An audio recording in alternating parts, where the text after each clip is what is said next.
Štai ir nauja iššūkio diena. Šiandieną pakalbėsim, kas naikina gerasias bakterijas. Tai norėčiau pakalbėti apie tą stresą, apie skubėjimą, apie nespėjimą, apie savęs užstresavimą, apie, sakykime, tas emocijas paskui, kurios kyla iš streso ir kaip jos įtakoja žarnyną. Aišku, kam pavyksta atsitraukti nuo sociumo, gyventi gamtoje, jiem geriau su šitais reikalais, bet dėja didžioji mūsų žmonių masė gyvena miestuose. Kaip stebėti tos dalykus, kaip išvengti dalykų, kiek tai yra įmanoma. Tai norėčiau dabar, Dovydai, apie stresą. Supratau. Tai geras labai klausimas ir, manau, esminis klausimas, nes kad apskritai virškinamas traktas tinkamai dirbtų, reikalinga, kad dominuotų parasimpatinė nervų sistema. Tai yra vis tiek, yra simpatinė ir parasimpatinė. Stresas ir atsipalaidavimas. Ir visada tą pusiausvyrą reikia išlaikyti. Kad mūsų žarnynas gerai dirbtų, mums reikia, kad labiau parasimpatinė atsipalaidavimo būsena būtų, nes tada organizmas siunčia, sakykime, energijos į virškinamą traktą, čia suplūsta kraujotaka, kad pradėti virškinimo procesą. Nes iš tikrųjų žmonės dažnai nepagalvoja, kiek daug energijos reikia, kad ypač jeigu sunku maistą valgote, ten cepelinai tradiciškai, ne? Tai ar kažkas tokio, tai reikalauja daug energijos suskaidyti. Ir vienas iš, tarkim, streso, ką galit pajausti, jeigu yra padidėjęs stresas, kūnas tai šneka, tiesiog mūsų sąmoningumas yra pastebėti. Vienas dalykas yra kūno įtampa. Kiek jūs jaučiatės atsipalaidavę? Ar krūtinės ląsta atsipalaidavusi, ar kvėpavimas yra per pilvą vyksta? Ta prasme, ar jūs kvėpuojat per diafragmą, ar jūs jaučiat, kad toks paviršutinis kvėpavimas. Jeigu taip yra, tai jūs jau esate lėtinio streso tokioj reakcijai ir tada iškart ir virškinimas yra mažesnis. Vadinasi, skrandžio rūgšties jau išskiria mažiau. Vadinasi, visi baltymai, jeigu valgo ten, pavyzdžiui, mėsa, žuvis, kiaušiniai, sūriai visokie ir taip toliau, jie jau skaidomi prasčiau. Taip pat kompleksiniai tie, kur yra baltymai ir angliavandeniai, pavyzdžiui, pupelės, visokios lęšiai, taip toliau, irgi turi baltymų ir jau jie susiskaido daug prasčiau, jeigu trūksta rūgšties. O rūgšties visada išskiria mažiau, kai yra stresas, nes tada jau kraujas plūsta į galūnes, į rankas, į kojas, nes organizmas, nervų sistema yra paprasta, jinai galvoja, kad kažkoks yra stresas, kad reikia išgyventi, dėl to reikia kraujo į galūnes. Tai stresas yra, jeigu apskritai, tai yra irgi lėtinis žudikas, jeigu nėra daug ką galima kontroliuoti. Jeigu jūs galite kažkaip tais kitaip, galbūt truputį pabandyti sulėtinti tempą gyvenime, galbūt padaryti prieš valgį 5 minučių pauzę, pakvėpuoti truputį, nusiraminti, padėkoti už maistą ir kažkokio tais balanso įnešti į savo gyvenimą, tada pradės virškinti geriau. Ir labai svarbus dalykas, nes man tekia yra dirbti su emociniu valgymu, kas žmonės patiria.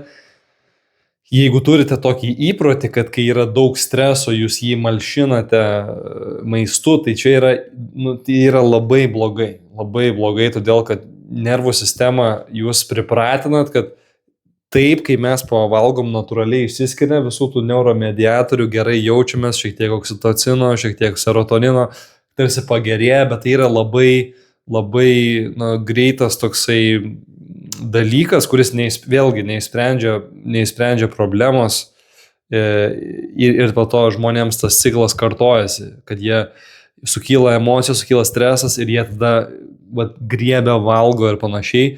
Tai ką jūs turite, čia labai svarbu, kad tada neprisivalgyti tokioj būsenoj, kad ar iš tais išeiti pasivaikščioti, ar tais pakvepuoti, ar išrašyti ant popieriaus lapo viską.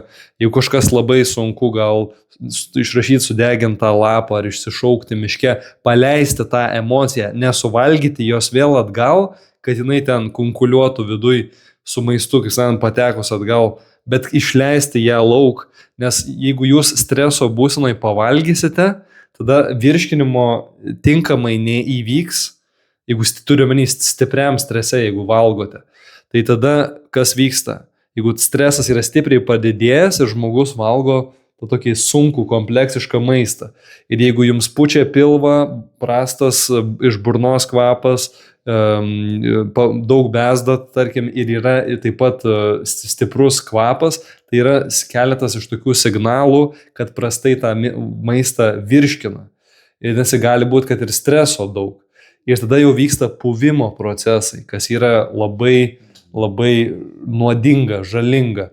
Nes puvimo procesai tai keičia terpę. Jeigu įsivaizduoti, kad ten sveikas žarnynas yra kaip sengirė kokia, gražu, miškas kvepia, daug įvairių augalų ir panašiai, tai kai pas žmogų yra puvimo procesas, tai yra kaip pelkė kokia. Pelkė, kuri klampi, smirda, daug tokia terpė, pas kai kurios žmonės taip yra žarnyne. Ir įsivaizduokit, kokie yra gyvūnai sengiriai ir kokie yra gyvūnai pelkiai. Ir tai jau net neaišku, kad tai pelkiai yra. Tai taip ir su mikrobiota. Mikrobiota, jinai susibalansuoja toj terpiai, kur yra sveika, o jeigu yra puvimo terpė, tada jau auga patogeninė mikrobiota. Dėl to ir vat, kaip yra, atrodo, žmonės nesusijėtų, kaip gali emocinis stresas su tuo susisieti, kad su žarnyno mikroflora, bet jisai susisieja.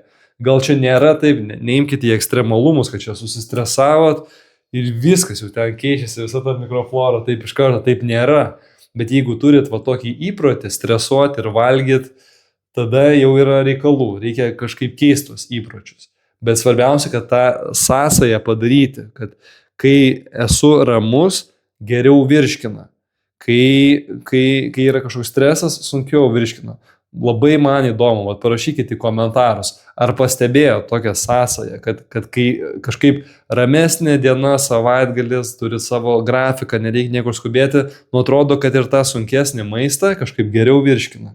Bet jeigu skubat, lekat ir panašiai, kažkaip sunkiau.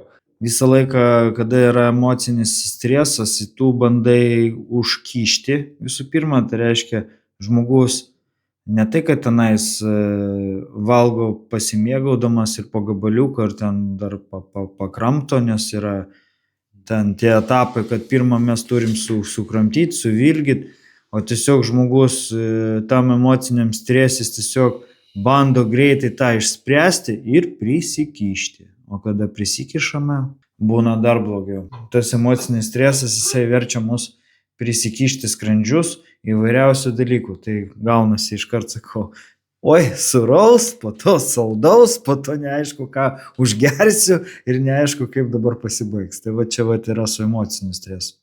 Tai ką, pabaigai šios laidos tada apibendrinsiu, kad kalbėjom apie cukrų, apie vaistus, apie stresą, kad visi šitie dalykai iš principo išbalansuoja gerasias bakterijas žarnyne ir kad nėra draugai, tai rinkitės atsakingai. Aišku, sudėtinga šiais laikais supermarkete rasti maisto, kuriame nėra pridėtinio cukraus, nes jo praktiškai visur yra, net moteris, kurios valgo tam tikrus, sakykime, jogurtus ir įsivaizduoja, kad sveikai maitinasi, tai pasižiūrėkit, prašau, kiek ten yra cukraus ir jūs nustebsit. Tai linkstu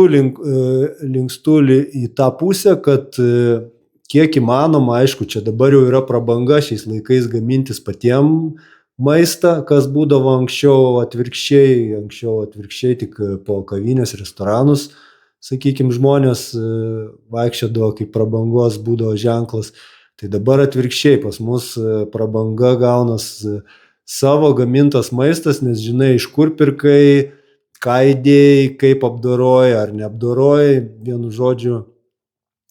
Linkiu visiems, kad kuo daugiau gamintumėmės patys, kuo daugiau į savo racioną įtrauktumėm fermentuotas daržoves ir žinoma fermentuotus gėrimus, kas yra pagrindinis šaltinis gerųjų bakterijų. Ir toks dalykas, kaip mes visgi tokioj visuomenėje gyvenam, kad įsivaizduojam, kad viskas turi vykti greitai. Tai čia tikrai nėra ta stebuklinga piliulė, kuri per savaitę patvarkys jūsų, sakykime, mikroflorą ir sveikatos būklę.